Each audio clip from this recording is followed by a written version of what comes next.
সব কিছুর কাজের একটা উদ্দেশ্য আছে, যে এখানে আমরা পিএফএস যে পরিচালিত হয়েছে, যে স্কুলগুলা যে পরিচালিত হয়েছে এবং যেটা স্কুলের বহির্ভূত, এবং সেখানে হলো 12টা সেশন পরিচালিত হয়েছে, এবং যারা স্কুলের ছিল না, স্কুলের বাইরের যারা সদস্য এখানে 35 জন আছেন, যে স্কুল ছাড়া যারা পরিচালনা হয় না, এই দুইজনের মধ্যে একটা ইন্টারাকশন। এগুলো আমাদের ভাইয়েরা জানেন, যারা পিএফএস করছেন তারা তাদের জানা বিষয়গুলো যারা জানতে পারেন নাই, এই সুবিধার আওতায় আসেন নাই, তাদেরকে আমরা জানানোর জন্য আসলে এই আয়োজন। 3টা বিষয় নিয়ে কাজ করছে মূলত। একটি হচ্ছে আমাদের খাদ্যের যে পুষ্টিমান, এইটা একটা বিষয়, আর একটি আছে কৃষিতে কিভাবে আমরা উদ্যোক্তা হতে পারি।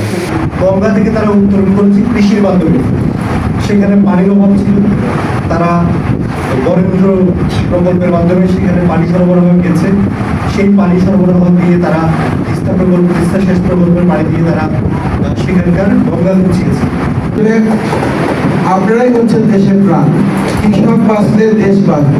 এই রাজাপুর উপজেলায় এত জলাশয় থাকা সত্ত্বেও এখানে কিন্তু মাছের চাহিদাটা পূরণ করে খুলনা বিভাগ, সাতক্ষীরা বিভাগ।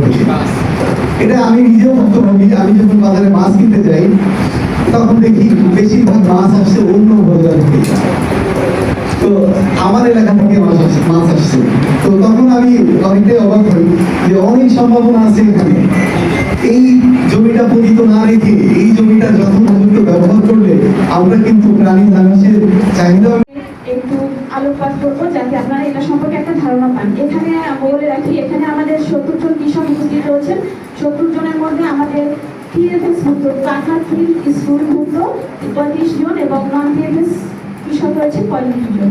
পাটনার কংগ্রেস, যেটা পাটনা প্রকল্পের অর্থায়নে আয়োজিত একটা অনুষ্ঠান, এটা হচ্ছে পাটনার সম্পর্কে যাবতীয় তথ্যাবলী এর মাধ্যমে জানানো আপনাদের একটা উদ্যোগ। এই পাটনার প্রকল্পটা হচ্ছে program on agricultural and rural transformation for nutrition. আপনাদের সব থেকে গুরুত্বপূর্ণ দায়িত্ব কি করবেন আপনারা? কি টাকা দিবেন আমাদেরকে? সরাসরি কি দিবেন? সরাসরি দিবেন না, কিন্তু পরোক্ষভাবে আপনারাই দিবেন। কারণ আপনারা যে ধান বা চাল যেটা উৎপাদন করবেন, এটার মাধ্যমে সরকার যে ট্যাক্সটা পাবে। অনেক কিছু শিখছি, আরো শিখছি। একজন নারী উদ্যোক্তা হয়ে আমি যে ছোট শিশুদেরকে নিয়ে কৃষি কাজ করে তাদেরকে সুন্দরভাবে গড়ে তুলতে পারি। পাটনা ফিল্ড স্কুল থেকে সার প্রয়োগ, কিভাবে জমিতে সার প্রয়োগ করতে হয়, কি কি সারের কি কি কাজ, এগুলো আমাদেরকে সুন্দর করে আমাদের স্যার মেহেদি হাসান ভাই আমাদেরকে সুন্দর করে শিখিয়েছে। যদি কৃষি উৎপাদন করতে না পারেন তাহলে এদেশের মানুষ অপুষ্টিকরই থেকে যাবে।